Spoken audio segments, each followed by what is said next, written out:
میں اور آپ اور عزیز طلبہ و طالبات، آپ اپنی جوانی کی زندگی میں ہیں، ہم لوگ اپنی زندگی گزار چکے، ہمارے تو کبھی رونگٹے نہیں کھڑے ہوئے. ہم نے زندگی گزار دی، قرآن سنتے ہیں، کبھی رونگٹے کھڑے نہیں ہوتے، کبھی دل نہیں دہلتا. واجلت قلوبہم کا کبھی کیفیت پیدا نہیں ہوتی. مسئلہ کیا ہے؟ کتاب ہدایت ہے.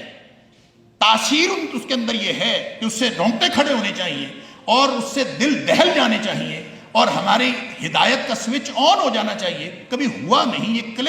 یہ کلک جس کے بعد ہدایت کا سوئچ، آٹومیٹک سوئچ ایک آن ہوتا ہے، وہ کبھی ہوا ہی نہیں، وہ رونگٹے کھڑے ہوئے ہی نہیں. تو ہدایت کہاں سے ملے؟ یہ کتاب ہدایت ہے جس نے ہمیں ہدایت دینی تھی. لیکن ہمارا جو قرآن کے ساتھ تعلق ہے، اول تو پڑھتے نہیں ہیں، پڑھتے ہیں تو سمجھتے نہیں ہیں، سمجھتے ہیں تو کبھی رونگٹے کھڑے نہیں ہوتے. ہدایت کہاں سے ملے؟ یہ ہے وہ سوال جو عصر حاضر میں آج مجھے اور آپ کو درپیش ہے.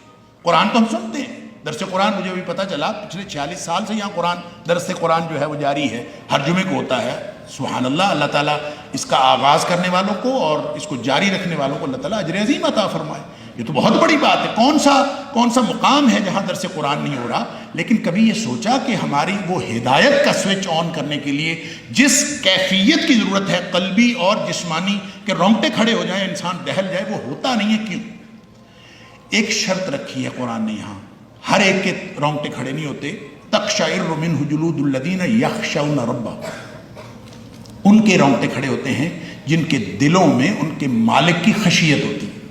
یہ خشیت جو ہے یہ عظمت کے ساتھ تعلق رکھتی ہے. خوف نہیں ہوتا. خوف سے خشیت مختلف ہے، میں اس کی تفصیلات میں نہیں جانا چاہتا. خوف اور چیز ہے، خشیت اور چیز. خشیت وہ ہوتی ہے جو آپ کے وی سی صاحب کی خشیت، آپ کے اندر روب، آپ کہتے ہیں والد صاحب کی خشیت، وہ پرانے زمانے میں ہوتی تھی. والد صاحب کی خشیت بھی آج کے دور میں نہیں ہوتی. تو وہ ہم جانتے ہیں کہ والد صاحب کا روب کیا ہوتا تھا، ہماری اولادیں شاید نہیں جانتی. یہ ٹرانسفارمیشن جو ہوئی ہے اس میں یہ چیز، اس سے بھی ہم محروم ہو گئے. بہرحال اگر صاحب کلام کا روب دل میں موجود ہو تو تاثیر کی کیفیت مختلف ہوتی ہے. اس کی ایک بڑی عام سی مثال دیتا ہوں.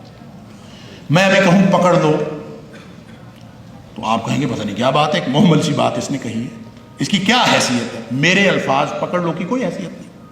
اگر یہی بات ہمارے محترم وائس چانسلر صاحب کہہ دیں، اس کی کوئی حیثیت ہے؟ لوگ سارے چونک جائیں گے کچھ ہوا ہے. صاحب کلام بدلنے سے کلام کی تاثیر بدل گئی. اگر یہی بات پکڑ لو علاقے کا تھانے دار کہہ دے تو علاقے میں تھرتھلی مچتی ہے نا. اور اگر ملک کا وزیر اعظم کہہ دے یا پھر کسی سپر پاور کا پریزیڈنٹ کہہ دے تو گویا جیسے جیسے کلام ہوئی ہے، صاحب کلام بدلتا ہے اور صاحب کلام کی معرفت بدلتی ہے، اس کی حیثیت بدلتی ہے، تو کلام کی تاثیر بدلتی ہے. میں اور آپ آج تک قرآن کو اس طرح سے پڑھ ہی نہیں سکے کہ ہمارے دلوں میں اور ہمیں وہ خیال ہو، وہ بیسک جو ریسیپٹیو ہونے کا جو کیفیت ہے کہ میرے اللہ کا کلام ہے. کس کا کلام ہے؟ کائنات کے شہنشاہوں کے شہنشاہ کا، خالق و مالک کا کلام.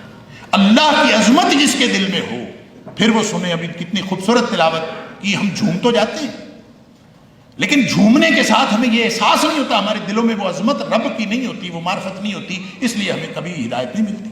لہذا قرآن نے ایک ہدایت وہ کہی ہے جو راستہ ہے.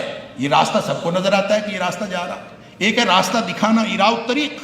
یہ راستہ جا رہا ہے، آپ کسی کو دکھا دیں. آپ کسی سے پوچھتے ہیں میں نے لاری اڈے جانا ہے، وہ دکھا دیتا ہے یہ راستہ جا رہا ہے، چلے. یہ بھی ہدایت. تیسری ہدایت کی قسم یہ ہے ایصال الی المطلوب، منزل مقصود پر پہنچانا. لہٰذا یہ جو تیسری، آپ کسی سے پوچھتے ہیں میں نے لاری اڈے جانا ہے، وہ آپ کو کہتا ہے آؤ گاڑی میں بیٹھو میں آپ کو پہنچا دیتا ہوں، وہ جا کے چھوڑے. یہ بھی ہدایت. قرآن یہ تینوں کام کرتا ہے. یہ راستہ بھی ہے، یہ راستہ بتاتا بھی ہے، یہ منزل مقصود پر پہنچاتا بھی ہے. لیکن فرق ہے، راستہ ہر ایک کو دکھاتا ہے، منزل مقصود پر پہنچاتا ہے خاص لوگوں کو جو پہنچنا چاہتے ہیں. ہدی للمتقین کا معنی بھی یہی ہے، اور تقشعر منہ جلود الذین یخشون ربہم کا معنی بھی یہی ہے. پہلے اپنی کیفیت درست کرو اپنے، وگرنہ اگر درست نہیں ہوا، معدہ خراب ہے، آپ قوت بخش غذا لے لیں، معدہ خراب ہے، بیمار ہے، وہ کہتا ہے ٹائیفائڈ ہوا کسی کو، بیمار ہے وہ، اس کو غذا نہیں دینی، اس کو چاول نہیں دینے، روٹی نہیں دینی، اس کو ساگو دانے کی کھیر دینی. کیوں؟ اس لیے کہ قوت بخش غذا قبول کرنے کے قابل نہیں. سورۃ المائدہ میں اللہ تعالیٰ نے ایک آیت بار بار دہرائی ہے، وَلَا يَزِيدَنَّ كَثِيرًا مِّنْهُمْ مَا أُنزِلَ إِلَيْكَ مِن رَبِّكَ طُغْيَانًا وَكُفْرًا، یہ 2 دفعہ آیت آئی ہے۔ لازماً اضافہ کرے گا جو کچھ اے حبیب صلی اللہ علیہ وسلم آپ کی طرف نازل ہو رہا ہے، کثیرا منہم، ان میں سے اکثریت کو یعنی اہل کتاب کو، طغیانا و کفرا، ان کی سرکشی اور کفر میں اضافہ کرے گا۔ نازل قرآن ہو رہا ہے، اضافہ کس میں ہو رہا ہے؟ طغیان اور کفر میں۔